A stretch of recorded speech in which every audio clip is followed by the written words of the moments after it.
right. I thought that was apropos to have the song Fix You as we talk about creating and sustaining safe spaces, understanding trauma-informed care. Thank you so much for being here with us today. I am Marini Smith, and I will be kind of the facilitator of this session.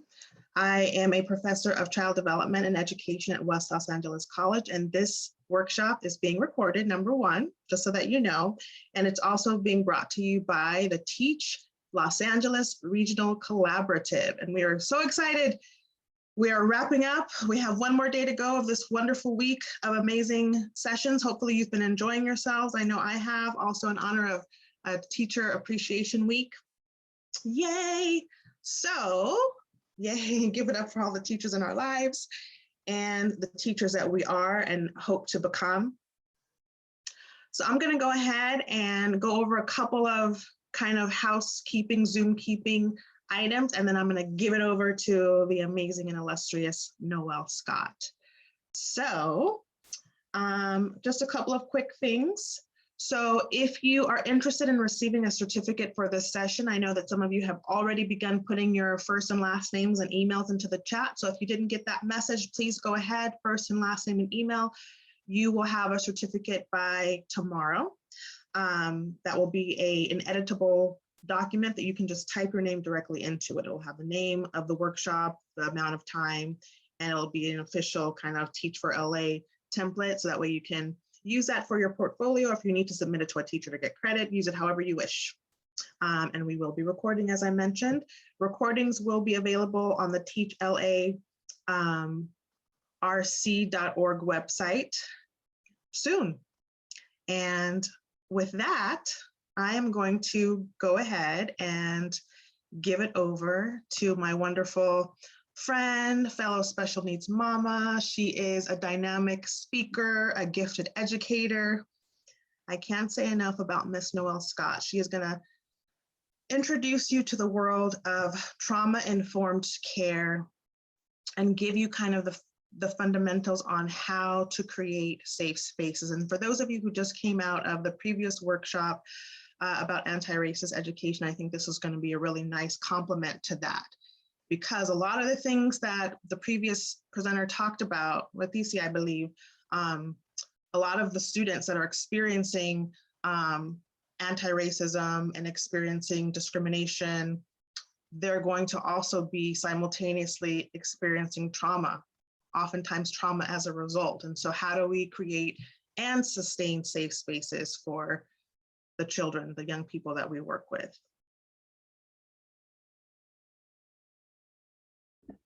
Good afternoon, everybody. Thanks so much for coming and joining us today. And also thank you, Dr. Smith, for inviting me to be part of this event. I was actually part of it last year, and how powerful to have like this time of like a whole week of professional development at your fingertips. I think it's really special. So thanks for inviting me, and also just thank you for everyone who is helping to put this on. It's a really cool event. I'm going to share my screen and get started.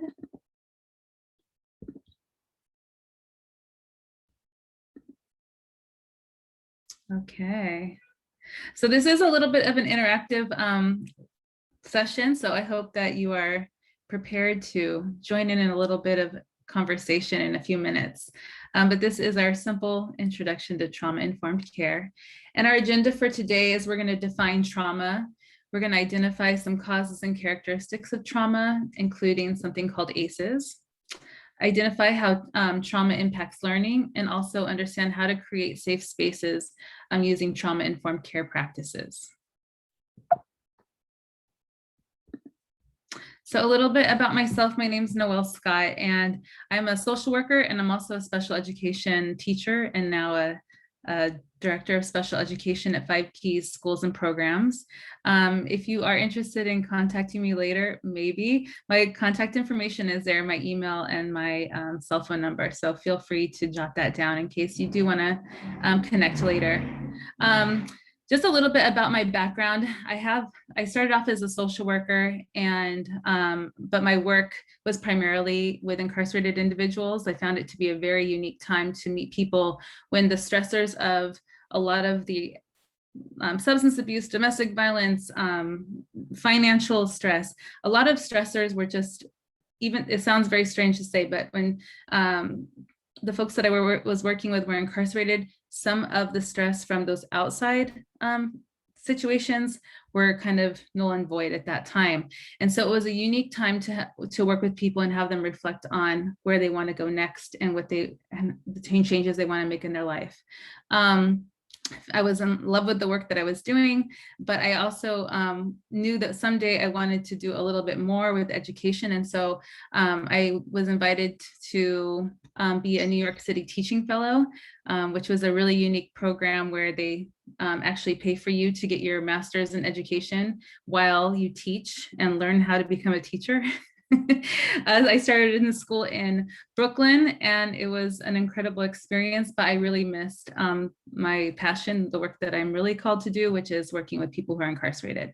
And so I moved from, I still worked with the Department of Education, but I moved to a school located at Rikers Island Correctional Facility. I worked there for 9 years. I was a special education teacher working with students. At first I was with 18 to 24-year-olds, and then actually all adults. And then I moved to the adolescent section. New York City or New York State was one of the last 2 states to actually incarcerate juveniles with adults. So it was a very heartbreaking situation, but I was teaching 16 and 17 and 18-year-old boys in an adult jail. From there, I came back to Los Angeles. Sorry for the fighter jets going by. I came back to Los Angeles, and now I work for 5 Keys Charter School. 1 second. I don't know if you can hear that, but it's very loud over here. I work for 5 Keys Charter School. We were the first charter school inside of county jails. We started in San Francisco, and actually the sheriff of San Francisco was actually one of the founding founding board members. And he wanted to have an actual school inside the jail instead of just having GED or adult basic education programs. He wanted an option for students to get their high school diploma. Now we are in 10 counties in California. Los Angeles County, San Bernardino County, and 8 counties in Northern California. And I am the Director of Special Education, working to restore hope in a very dark and horrible place in our county jails. And so my passion for this work is leads everything that I do. And what really has changed how I look at this is really, my mom used to say, there's always a reason people do the things that they do. And meaning that there's been something that has happened to them that has created, whether it is a strong emotion or a behavior, whatever it is, there's always a reason people do the things they do. And so that little saying that my mom always said to me when I was a little girl growing up has stuck with me. And now it's like Oprah's writing a book about it. Go figure. So we'll get to that too. So let's get started. Sorry. Okay, so let's start off with what is trauma. So individual trauma results from any event, series of events, or set of circumstances that is experienced by an individual as physically or emotionally harmful or life-threatening that has lasting adverse effects on the individual's functioning and mental, physical, social, emotional, or spiritual well-being. And I am referencing SAMHSA, which is the Substance Abuse and Mental Health Services Administration.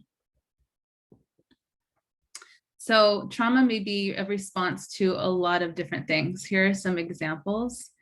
Something like an accident, violence, and violence can be verbal, it can be physical, it can be emotional. Any tragedy, death of a loved one or someone who is important in your life, a natural disaster, abuse of any type, abandonment, food insecurity. These are just a few examples of what trauma can be a response to, what can cause trauma.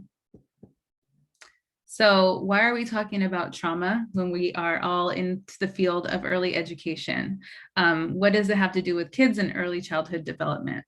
Well, I'm glad I asked. We're going to start off with looking at an activity today. What I'm going to do is we're going to go into maybe 3 breakout rooms. And in the moment, I'm going to put a link to a document in the chat. And so you're going to look at a series, there's 16 events. And so you can just pick a random 3. It would be great if you didn't do 1, 2, 3, because then we'd be a pretty boring discussion after. But you're going to take a look at a couple of these different events. There's, again, like I said, there's 16 of them on the document. And at the top of the document, it's going to ask you a few questions. And so we're going to take about 8 minutes in small groups to look at 3 events that'll be on the document. And then we'll come back and we'll talk about it. Let me stop sharing so I can put the document into the chat. Noel, I set up the breakouts, so if you want 3 groups, it's about 6 to 7 students per group. Oh, do you want them smaller? Yeah, you can do smaller for sure. Okay, so I'll do that. So I'll make it. So the first thing, oops, I just did a direct message, so that's awkward. Although, Bobby, I'm glad you have that document. Okay, so does everyone see the document? Thank you. In the chat? And if everyone could just click on it, and then we will be able to utilize that in our small breakout rooms. So the breakout groups will be between 3 and 4 participants. And in just a moment, you'll see an invitation to go into the breakout room. And hopefully you have the link in the chat that Noel just put in there for the document. All right, we should be going to breakout rooms now.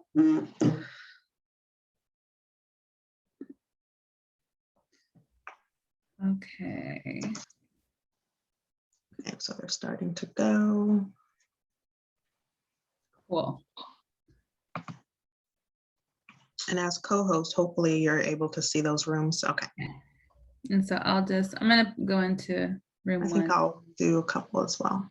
Okay, cool. I'll start at the bottom. Okay.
Hi, thanks for joining us. We're in breakout rooms, so I'm going to go ahead and put Emily and Pamela into rooms, and then the rest of the group will tell you what to do. Is that okay?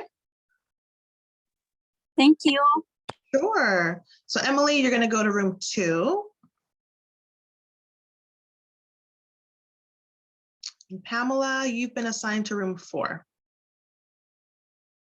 Are you able to join room 4, Pamela? Are you there?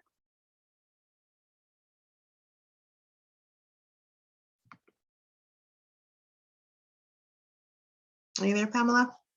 No. Okay. Hi, Gabriel. How are you? Good. How are you? Good. We're actually in breakout rooms doing an activity. Are you okay if I put you in a room and then you can work with your group? We're looking at different scenarios and we're determining if there's trauma happening and how that might impact the child. Sure. Thank you. Okay, so I'm going to go ahead and put you in room 5. All right. Elle Bailey, are you here? Hi, thank you for joining us. Are you okay if I go ahead and put you into a breakout room and you can join in the conversation in your group? Sure. Okay, so I'm going to put you in room 4. We'll see you in a few minutes. Okay.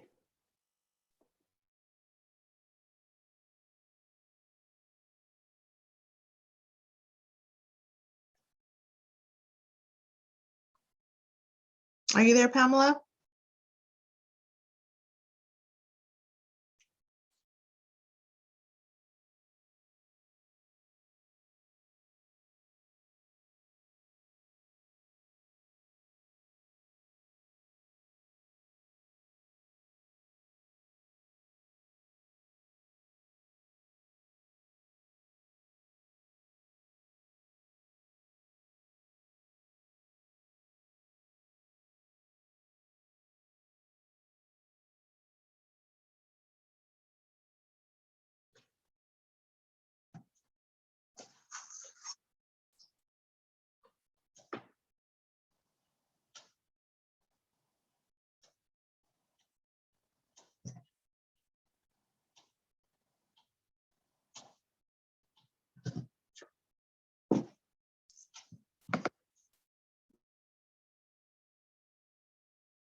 Is that timing okay?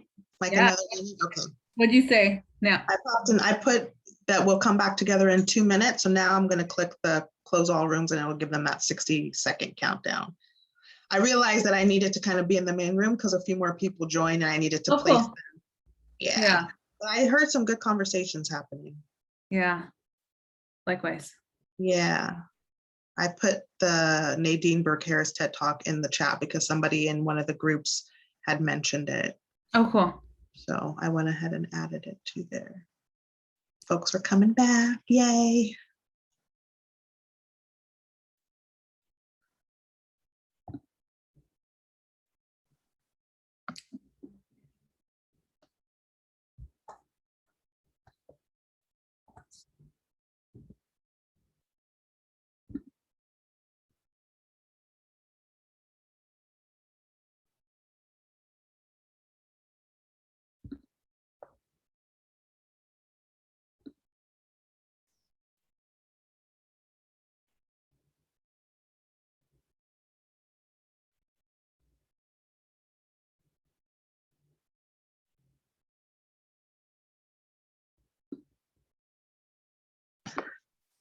All right. So at this point, everyone is back.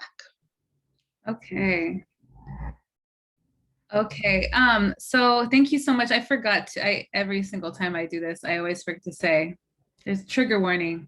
Some of the stuff that you're going to read might bring up emotions or memories that are not comfortable to think about. And I'm really sorry that I did not say that before, but I do just want to remind everyone that as humans, we are the most resilient things on this planet. And people who have experienced such trauma that you've read about are have it. There's something inside each of us that can promote healing. And so we are not this, we are not the sum of the worst things that have happened to us. We're not the sum of the worst things that we have done. And so I just want to remind us all that if you have experienced anything like this, there are tools and resources and things that we can do to promote healing. And so I just want to lead with, I should have led with that. I guess I'll wrap it up with that. Did anyone, so we looked at these experiences that like childhood experiences. Does anyone, can one person from each group maybe just share out one that they discussed and maybe something like significant about that? Whether they thought it wasn't traumatic or it might be traumatic or it definitely was. Can we start with maybe group one? I think that was Deborah and Precious and Sarah joined us. Hi, Sarah. We started at the bottom because you told us not to start at the top. So we talked about a family member or a household member who went to jail or prison. And we agreed that it is extremely traumatic, especially if the child witnessed the arrest, if the arrest was violent or dramatic in any way. The reactions that the child might have or demonstrate behaviors wise, being angry, being scared, being prone to verbal outbursts because they don't know how to handle it or process it, and potentially falling asleep at school because they don't feel safe at home. The long-term effect could be long-term trauma of a parent being gone for extended periods of time, fear of police, or abandonment issues. Mm-hmm. Thank you Did I so cover much. it all? You covered it all. Thank you so much, Deborah. Does anyone from group 4 want to share out something from your group, what you guys discussed? I think that was our group. I'm Angie, and we also had Valerie and Mercedes in the group. And we only got to 2 of the items, but we had really good discussion, and we just skipped around and picked ones that were of interest. So the 2 that we talked about were number 5, an adult or person that has ever touched or fondled a student and have ever touch their body in a sexual way. So we talked about that would be trauma, and that a child in the classroom, some of the things that they might show would be inappropriate touching, talking about maybe inappropriate sexual behaviors, inappropriate to their age developmental level, not inappropriate to discuss it, but to their age group. We talked about maybe some long-term effects could be attachment to their abuser, anger. It could be PTSD or infatuation with sexual behaviors, difficulties maintaining relationships, or could be antisocial, withdrawn, or have depression and anxiety issues. And then we also talked about number 14, which is living with anyone with a problem drinking, an alcoholic, or using street drugs. And so we talked about a child might experiment with substances. They might experience neglect, such as not being maintained well, not showing up with clean clothes, not being fed regularly, rested. They just have not had their needs met or taken care of. They may have, they may also experience physical, mental, and emotional abuse from a substance abuser. Some of the long-term effects might be addiction, fear of instability, relationship complications, and that's how far we got in our group. Well, I would say you covered that. Well done, group 4. Wow. Yeah, so a lot of these, I mean, these are all very traumatic experiences, actually. And so there was no wrong answer there. And thank you for thinking so much about how can this impact on the short term, like what behaviors we may see, but also how is this going to impact that student in the long term. So all of these events that you guys read about are called A.C.E.S, which are adverse childhood experiences. And I would love to share with you a little bit more about that. So we are going to I'm going to show you. Sorry, one second, I just messed this up. Let me share my screen. Okay. Oops.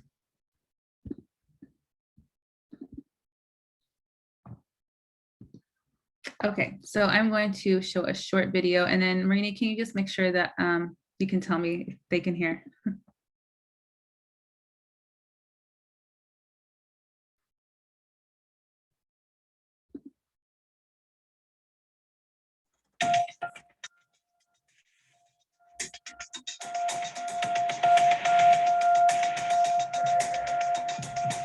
What does your parents' divorce have to do with your risk for heart disease? If your mother had a drinking problem when you were growing up, are you more likely to suffer from depression as an adult?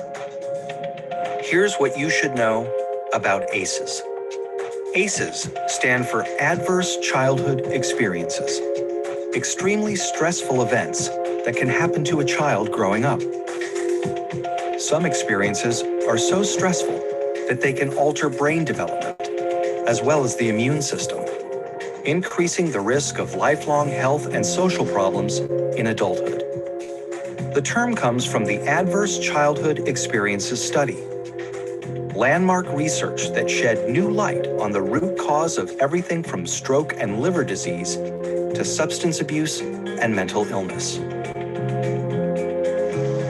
In the late 1990s, an epidemiologist from the Centers for Disease Control and a preventive medicine doctor at Kaiser Permanente set out to understand the association between childhood experience and lifelong health.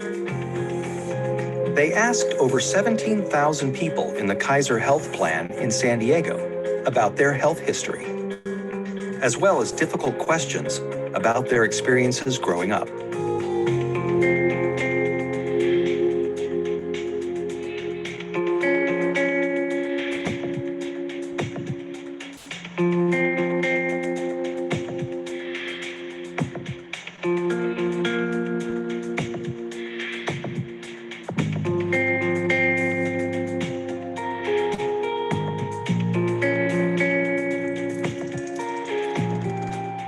Anda and Felitti tallied up 10 different kinds of adversity in this largely middle-class and college-educated population.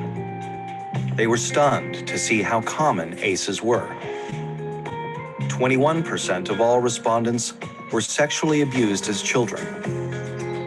19% grew up with someone who suffered mental illness. 28% had been physically abused. and 2 out of 3 respondents had experienced at least one ACE. The researchers next looked at how someone's ACE score, or the number of adversities they experienced, related to a wide array of serious health and social problems. They saw that the more ACEs someone had, the greater their risk for poor outcomes compared with someone with no ACEs. Someone with an ACE score of 4 had twice the risk of heart disease and cancer. Someone with an ACE score of 5 had an 8 times greater chance of being an alcoholic. And those with an ACE score of 6 or more, on average, died 20 years earlier. With every major problem they looked at in the ACE study, the risk went up for each additional adverse experience in childhood.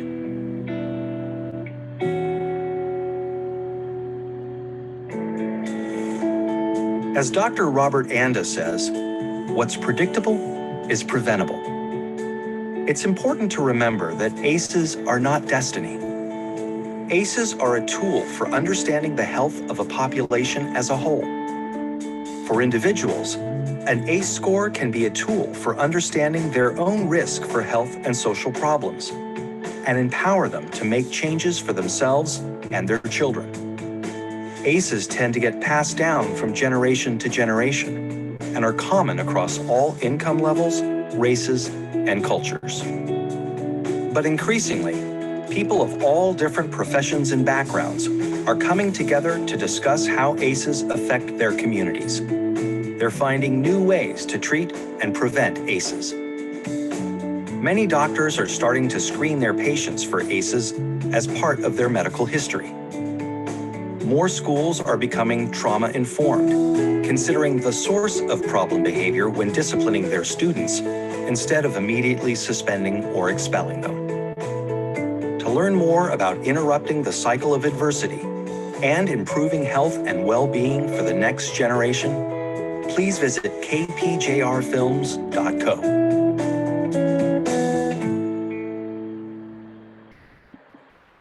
Okay, so adverse childhood experiences. So adverse childhood experiences, of course, are going to cause stress in our lives.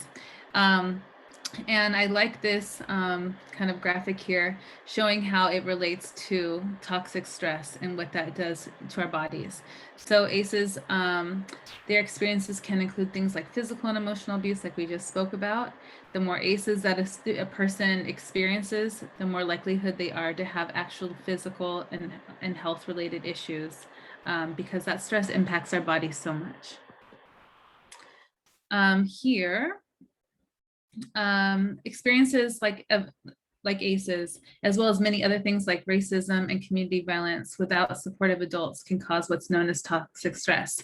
The excessive activation of the stress response system can lead to long-lasting wear and tear on the body and brain. And it's similar to like revving a car engine for days and days or weeks at a time. Eventually something is going to happen. But what we know from science is that it's been proven that trauma does impact our brain. The neural developmental changes include the following. So a prefrontal cortex, the brain's thinking center, trauma can impact memory, decision-making, and cognitive development. A lot of times you'll hear people say that, or like clinical people, therapists, social workers, that a person's development can kind of be stunted at the time that they experience trauma. So in some cases, in my work, I'll be talking to a 30 or 40-year-old person who will have a very childlike response to something that's disappointing or news about something that's a little bit upsetting, because oftentimes our development will kind of take a pause at the time of trauma. So the prefrontal cortex, of the thinking center, becomes underactive. The amygdala is another part of the brain that's the alarm system. The fear center, it impacts our decision-making and emotional reactions. Again, in that same context of that I just shared with you, this part of the brain becomes overactive. So the alarm system, or like fear factor, is even more heightened. The anterior cortex is the brain's emotional regulation center. It helps us regulate our behavior and big emotions. And again, this becomes underactive. So I'm sure you've worked with students who they say like they are unable to regulate their emotions. That's because this part of the brain has become underactive. Let's move on. So how does the trauma impact, like what are the impacts of on the brain? Exposure to chronic, prolonged traumatic experience has the potential to alter children's brains, which may cause longer term effects in areas such as attachment. So trouble with relationships, boundaries, empathy, and social isolation. Physical health, impaired sensory motor development, coordination problems, increased medical problems, and somatic symptoms. Emotional regulation, having a hard time identifying or labeling feelings or communicating their needs. Disassociation, this is an altered state of consciousness. Impaired memory, amnesia, kind of blocking out some events. Their cognitive ability may be impacted, problems with focus, learning, processing new information, some language development or motor planning, orientation to time and space can be impacted. Self-concept, so lack of consistent sense of self, body image issues, low self-esteem, shame or guilt. And behavioral control, difficulty controlling impulses, oppositional behavior, aggression, disrupted sleep and eating patterns, or trauma reenactment. So these are all things that impact the brain. So possible impacts of trauma, I kind of labeled these in 3 different categories. So emotional signs, what they could lead to, and then psychological disorders that they can manifest into. So emotional signs might be things like sadness, anger, denial, fear, shame, or impulsive or hypervigilant behaviors, and which may lead to things like how we see them enacted: nightmares, insomnia, difficulty with the relationships, emotional outburst, being sick to your stomach, having kind of gut issues, changes in appetite, and bedwetting are all indications that there may be something emotional attached to. And then psychological disorders that this can manifest into could be post-traumatic stress disorder, depression and anxiety, dissociative disorder, or substance misuse or substance abuse. So as educators, we want to think about how does the trauma affect learning? I heard some good conversations about this in the groups today, but it can impair concentration when you have a lot going on, or when you have memories of things that have happened to you that are coming back. Concentrating on something like school could be really challenging. Reduced attendance. This could be for a myriad of reasons, but reduced attendance can be an indicator that there's something going on. Impaired cognitive processing. I have a lot to say about this, but it's not for this professional development. Impaired memory, like we said, it impacts one's memory. Classroom outbursts. So we have seen this probably if you've worked with kiddos at all. Kids have big emotions, but when you put that with having a traumatic experience, sometimes those classroom outbursts could be big, and they could also not seem to make a whole lot of sense in the context of what's going on. Social isolation, kind of backing away and sticking to yourself. Difficulty starting new tasks can also be an effect. Problem-solving impairments, thinking things through and putting in sequential order and finding a cause and effect with a problem-solving approach. Difficulty responding to questions and difficulty following directions. So the trauma-informed shift in education is really kind of ending the question, what is wrong with you? But asking what happened to you. And now Oprah is talking about this for the last few months. I guess her book is coming out, but I think the book, I don't know if the book's called What Happened to You. It might be.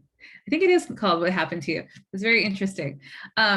So we've all been there. We've been in classrooms, we've been around students who are really taxing on us and have like behavior that we just don't really understand. Instead of asking what is wrong with you, we want to think and be just really cognizant of the fact that we all have a story and we all have things that have happened to us, and we have all dealt with them in a lot of different ways. But when we think about each behavior, and like what my mom says, there's always a reason people do the things they do. When we look at a child who's in the middle of a mental, like a breakdown in your classroom or a meltdown with really big emotions, it's taking that pause and really starting to think like, what is this really a response to, and how can I change this environment so that the student can kind of level down to a place where we can talk. And the first time I presented this, I was talking about being in a classroom with students, and we all have had the teacher or somebody, an adult in some place that you've been, put a kiddo in timeout. And timeout, seems like a really good idea, but what is what is anyone doing in a timeout? Really, probably if I was being put in a timeout, when I was being put in a timeout, I was just thinking about how angry I was that I was sitting there and I was being isolated. I felt shamed. And also I wasn't given any direction on what I was supposed to be thinking about when I was sitting there. So I was just making up all kinds of things to think about that were making me more angry. But what about taking a time in and really getting down on that level of the student and sitting there and really checking in with that student? What's going on? Let's take some breaths together. Let's level down a little bit. How can I help you? What would make today better? Taking a time in instead of a timeout. Thinking about what has happened to this student who has gotten to them to this place in this moment. So being trauma informed means recognizing that survivors are unique individuals who have experienced extremely abnormal situations and have managed the best that they could. And I want to say survivor is like a very strong word in this, right? As I said before, we are the most like resilient things in this world, and surviving such experiences. And even as the A.C.E.S video said, this is not a predetermined like judgment on anyone. It's just information, and there are ways to access ways for healing. So just want to reinforce that. So as trauma-informed practitioners, as teachers' aides, as however you are working with people, young people, adults, trauma-informed practitioners seek to avoid re-traumatizing individuals. We do not know if we are going to re-traumatize the individual because each person in their experience is so personal, and we would never be able to know if we were re-traumatizing, but the goal is to never re-traumatize an adult or child. We want to create safe environments. We're going to get into that in a few minutes. We want to empower survivors through collaboration and choice. Oftentimes the authoritarian kind of way of speaking with people and telling them what they're going to do is not going to, that's not a real good approach. So giving people options of choice and collaboration is a much safer way to go to create safe spaces. We want to understand the impact of trauma. Understanding the impact of trauma is an important first step in becoming a compassionate and supportive community. So here are some practical ways that we can become trauma informed and that we can create safe places for young people or whoever. It is really for anyone, right? Because I'm saying young people, but I work with plenty of adults. Everyone has a story. And so it's for everyone. So trauma-informed practice. Sorry, 1 second. So we want to provide a safe environment. So what does that actually mean? Being predictable.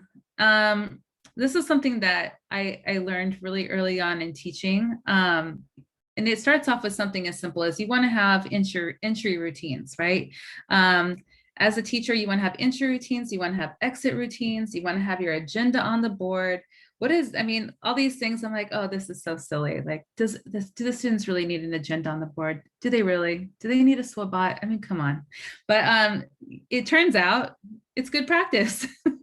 Being predictable, allowing people to see what is going to happen during that day. And for people who are coming from environments that are not predictable, that they don't feel safe in, this is actually a really comforting practice. So being predictable. Remaining consistent in your interactions. Again, extremely important. We all have students that we love. We all have adults that we love in our life. And we also have students or people in our lives that are a little bit more challenging to get along with. Maybe you're not, smiling ear to ear when they enter the room. That's okay. But it's really important to check yourself and remain consistent in all interactions with all students, always.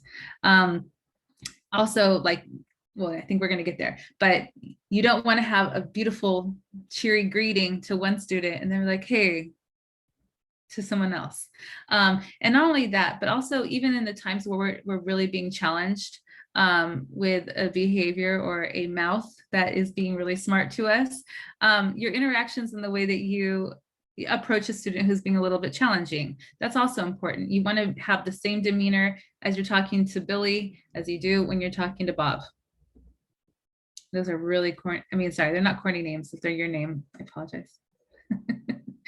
But keeping a calm demeanor is really important. Again, when we're talking about creating a safe space, the way we approach and the way we speak is critical. When we raise our voice, when we are, I can't tell you, I got into a lot of trouble, especially working at Rikers Island with young people and with sarcasm. I mean, I thought I was being funny, but it was a sarcastic tone for sure.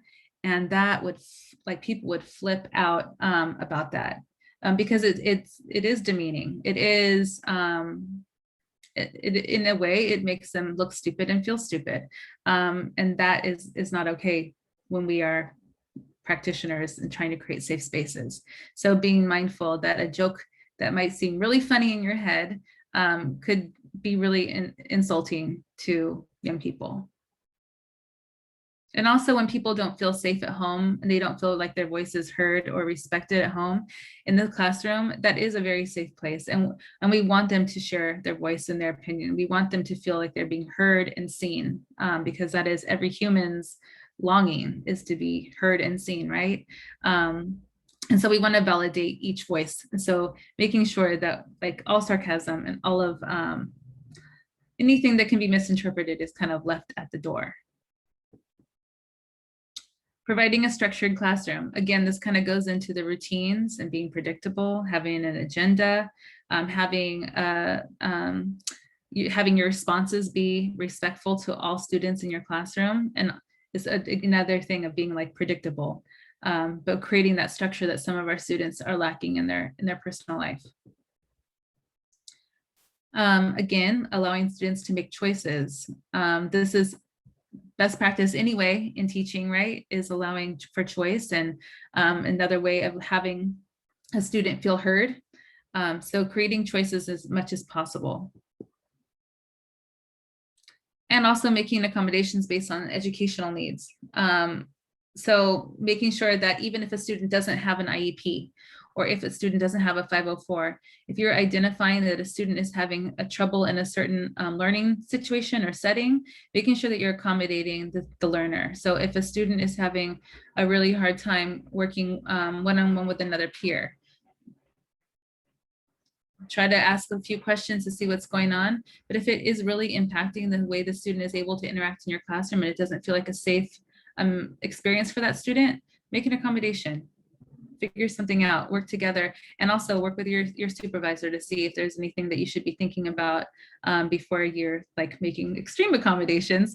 But just noticing when people are having an adverse response to something you're asking them to do. And remain aware of our own biases and our own triggers. I don't think there's anyone that doesn't have either one of those things. And so just being aware of what's going on in your heart and in your head before responding or reacting to something that a student is doing. So there are some really cool resources in our class for classrooms today, and I wanted to share a few of them. So I'm going to start with another short video, and I hope that you enjoy it.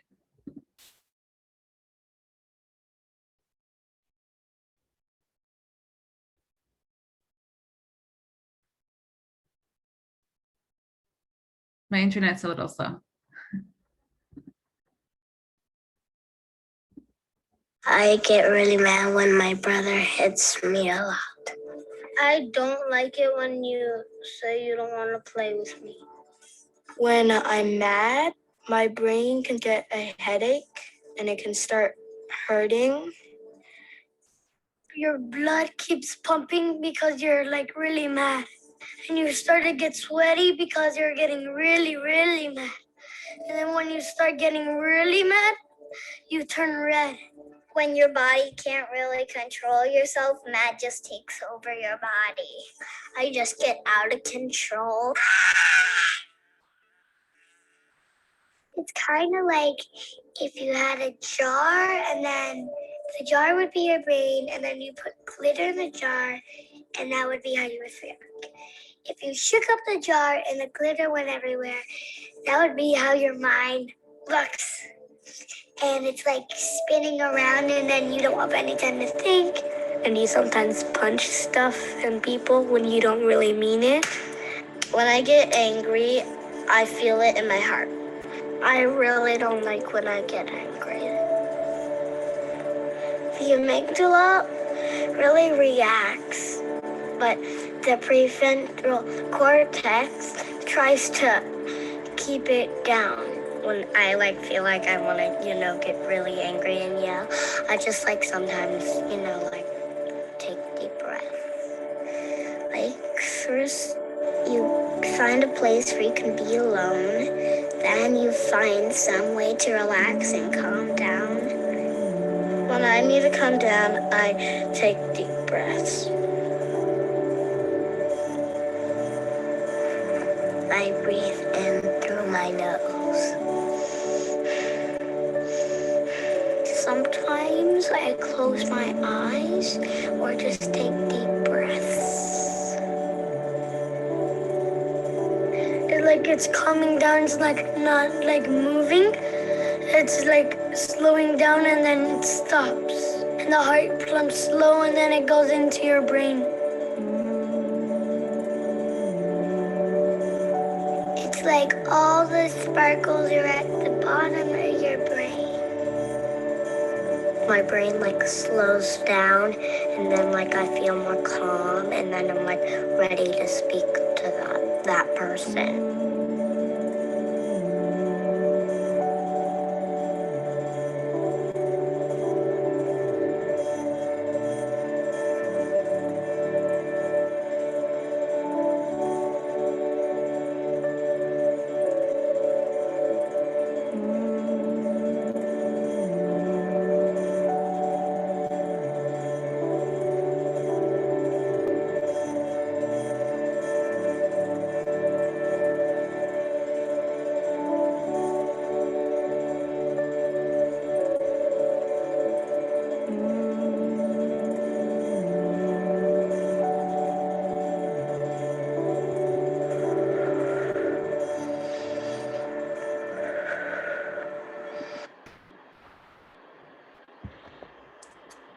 Okay, so that is one of my favorite videos to share. And I think what it really highlights and kind of underscores is just this big push to give students and children space to be able to, number one, talk about their emotions, name their emotions, but more so importantly, giving them a tool and a skill that can help them come down to center. So that is a really beautiful video and it's called Just Breathe. And if you Google that, you can share it with other of your colleagues. And so we have a lot of breathing activities. One of the things that we incorporated in our classrooms, both in the jails and in our community site, is called Calm Classroom. I'm going to just share this with you. And then there's also another technique called tapping. But I think what I want to just say is that each of these, whether it's tapping, whether it's guided meditation or breathing exercises, these are all things that we're able to share, tools that we're able to share with our students of any age level. And there are things that, even as I was watching the video, I saw some people kind of moving their head around, It looked like people were kind of relaxed a little bit more. And so these are tangible things that we can be doing not only with our students, but for ourselves as well. So let me jump over here to the Calm Classroom. And we got a grant to utilize Calm Classroom. This is the checkers game where grandson and granddad will bond. This is the kitchen where the new boyfriend will unofficially become. So I do want to say, Calm Classroom is a actual curriculum. And so it comes with books and books and books full of guided meditations and different activities. So this is something that you could use with the younger kiddos, but I just want to let you know that Calm Classroom is for all age groups, even high school. And so, but I will show you what they have for youngsters, and we will not watch the whole thing.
Okay, I just wanted to give you an example of that. And so just to be clear again, Calm Classroom is a series of videos, but also guided readings and kind of meditations that you can do with students. And the way that we incorporated it at our school is that every beginning and end of the period, we would start with a Calm Classroom activity. And so when students are coming in, especially like in our situation, students are coming from the housing area where there's like 60 men or women living together on bunk beds. They come into a classroom, we want to really help center them. And so getting out of the politics of the dorm or the stress that is happening in the housing area or the stress that's happening in the community when your students enter your classroom, these are like tangible activities that you can do to bring everyone kind of to an equal space where they have the ability to actually engage in what you're about to be teaching them. So it is a very awesome resource if you have access to it. And I think there is some free versions of the reading activities for older students. And then also there's free videos like this on YouTube. And here's another thing that some schools are participating in. Hi there, welcome to Forward. Come on in. After this. I'm Dr. Nate Favini. I'm our medical lead here at Forward. All right, good to know. All right.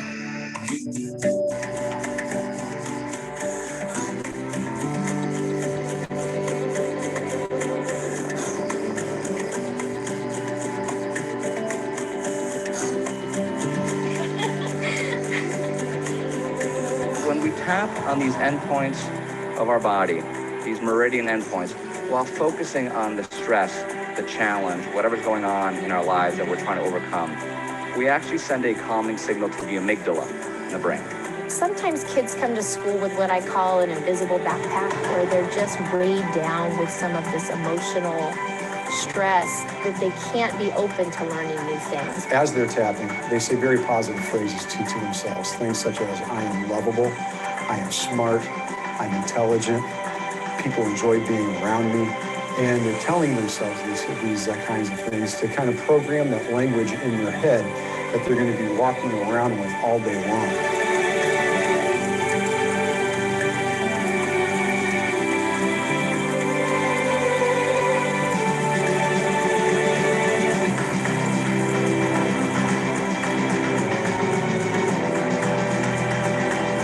Has changed the dynamics of my classroom. It's helped me become a better teacher.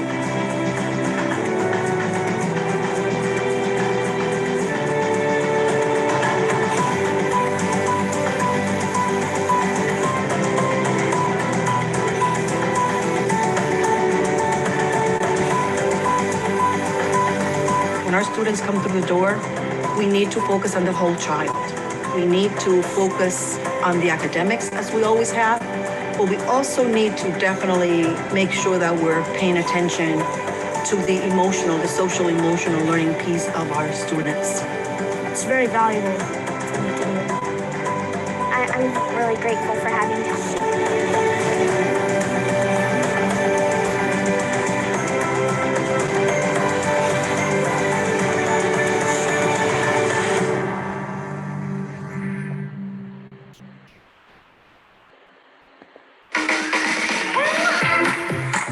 I was looking for solutions.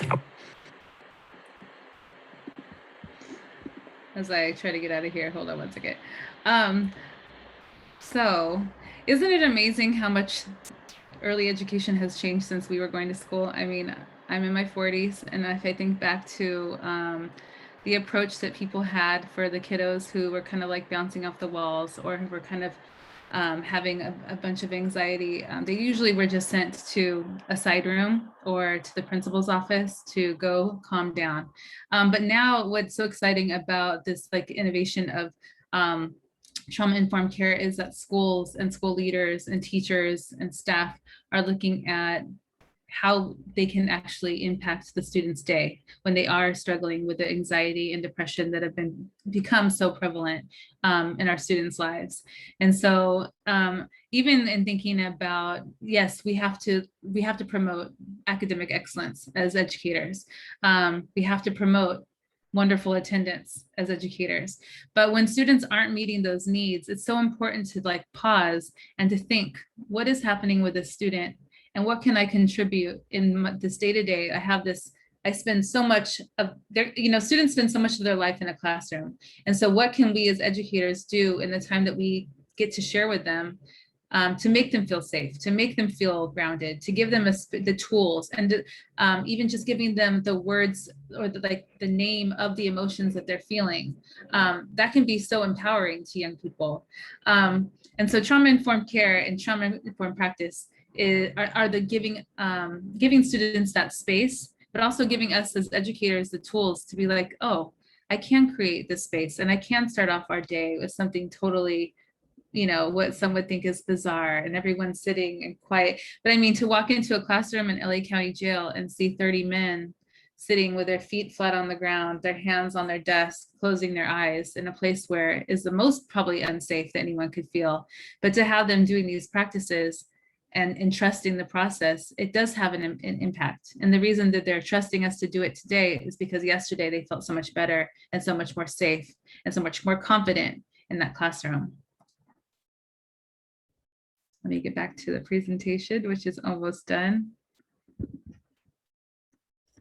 Once I get rid of this. I have a quick question, Noel. So when you're doing those meditation practices and the calming techniques with the adults in the program that you work with, did it take a while to get them to that point to kind of buy in and to want to try it? Because I can imagine it with a lot of teachers not working with adults, sometimes we're hesitant or we're apprehensive, like, oh, my kids aren't going to do it, or they're going to be resistant, or they're going to think it's silly. So how were you able to get like collective buy-in for that practice? Yeah, that's an awesome question. I'm glad you brought it up. So our school is founded on restorative justice, and restorative justice, you Google it, it's big. But one of the great things about it is one element of restorative justice is circles and circle building. And so there is this awesome book called Circle Forward. And if it's $98 and it has about 500 different community building circle scripts. Let me say that again, scripts, so that you can do community building circles. And so we kind of built up to it. And I think, like, for anybody who's trying to create safe space and agency inside your classroom, this is a great place to start as a warm-up activity. So you sit in a circle, there's a talking piece, which could be anything. It could be something funny, it can be something like that represents something really special. Anybody can create, like, bring the talking piece. Anyway, but the thing is that you can only speak when you're holding, and you don't have to speak as well. But whoever's facilitating the circle will start off by talking about, there's things like, my favorite hobby. So the facilitator reads about having a favorite hobby. It could be anything, and they might share theirs, and then they pass the talking piece around. And it does so many things, right? Number one, there are so many students who have never spoken in a classroom because whatever they had to say wasn't going to be right. When you're talking about your own lived experience, nobody can prove you wrong. This is what I think. This is my, favorite book. This is the best day at school I ever had, whatever it is. And so it creates it creates space for students to, not because everyone has a voice. Let me not say that to find their voice, but to be able to share it in public.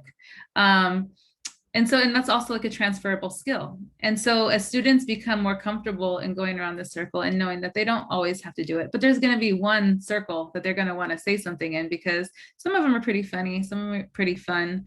And it's just about getting to know each other, but it's also allowing them to speak in front of their peers and not feel ashamed, but also having the space where they're not going to be wrong. So we started with that, and we did that, I think, twice a week, starting up to it. And then, finally we were just like, hey, we're going to try something new. It was rowdy in there. Your housing areas are loud. We need to relax. Everybody put your feet on the floor, hands on your desk. And, people are people. And sometimes they're going to think you're weird, but when you look around and everyone else is doing it, you just kind of go with it. And it doesn't matter. We've all been there. You've been in that one conference where they want you to do some hippy dippy thing that you don't want to do. And you're like, oh my gosh, and so then you just sit there and you stare at people doing, but when people are doing breathing exercises, you cannot help but just chill out. What else are you going to do? All you can do is breathe and look around. So no matter what, it ended up being really successful. And right now during COVID, we don't have access, but I anticipate it'll be the same the next time we go in. So, but thank you for that question. That's so awesome. Circle Forward is a book. Check it out. See if you I think find Tariq has it. I'm gonna look. I think he Yeah. might have given me a copy. Now I need to look at it. No, it's Awesome. super cool. And for for all things, if you're going to do a professional development with a bunch of people that you don't know, like maybe start with that, because it does loosen everyone up, and it just creates a really cool energy. So thanks for bringing that up. I meant to bring that up today too. And we are wrapping up here. So let me get back to the slides. All right, are we in conclusion? Yes, we are. So I guess this is it.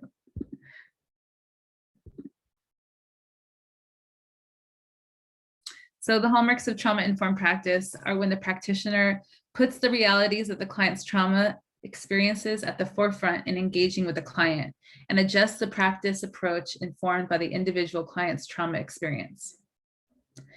So keeping their trauma in the forefront of your mind and making sure that what we're doing is not re-traumatizing, and that it's not triggering as much as we can, as much as we're capable of being in charge of that.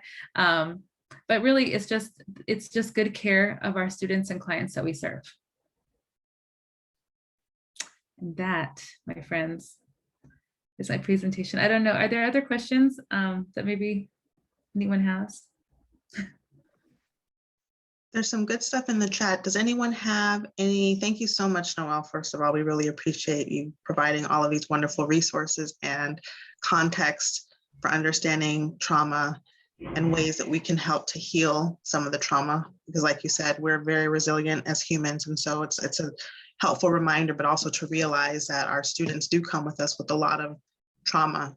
But if are there any additional questions? There's some resources that were shared in the chat. Thank you so much, Deborah, for putting in some great resources. Dr. Adolph Brown talking about students with 2 backpacks. A while ago when you were in breakout rooms, I put in the chat the TED Talk for Dr. Nadine Burke-Harris, where she talks about A.C.E.S. She's a pediatric surgeon general, very compelling speaker. And then thank you, Deborah, for finding the Just Breathe. Noel, when I send out the certificates, I know what we did last time was I was able to share some of the resources. If you're comfortable with that, let me know if I can do that as well. Absolutely.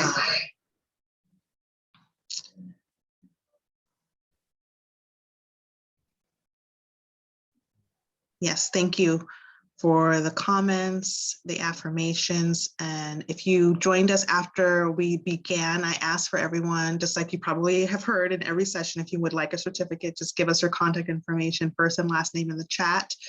You should be getting those certificates along with resources and a link to the recording tomorrow. I will email those out on Noel's behalf.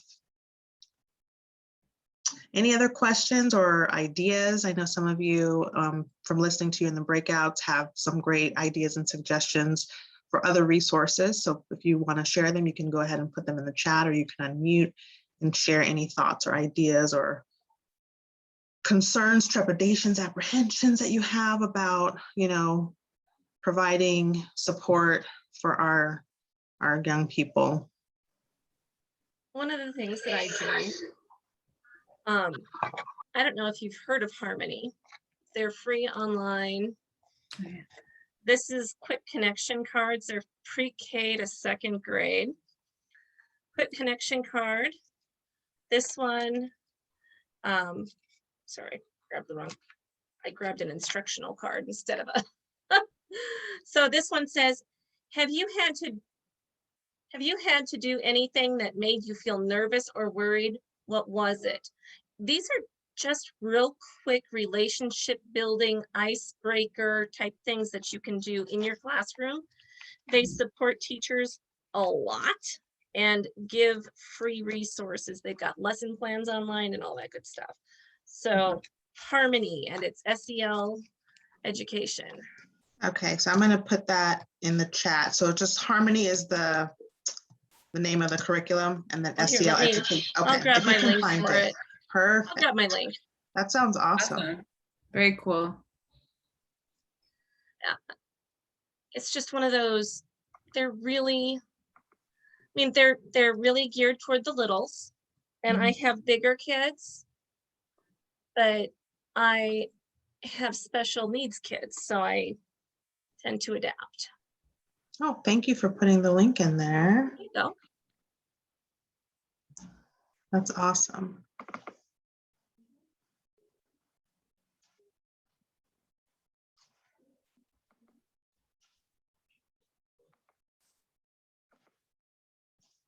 Well, thank you everyone for your time today. Thanks for joining us this afternoon.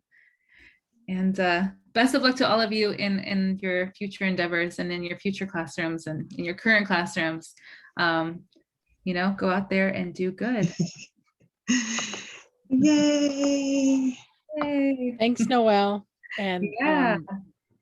I don't care about Oprah's book. I think you should write a book. I totally think so too. I'll put it on my list, my task. With all your spare time. I just was going to share really quickly, if you can see this. This is what I do for my son. So, you could do this in the classroom. I do this for my 3rd grader at home, and he helped me come up with these. So Noah's stress reducers. So these are things that we post in his room. He's having a difficult time, as many kids are during the pandemic. So we have these in a visual place in his room, and he helped me come up with these things. So take deep breaths, count slowly from 1 to 10, scream into your pillow. And that was fun for us I to think I do that once a week. week. Yeah, basically, right? Push him to the wall, you know, to get that stress, and some sensory input is really helpful.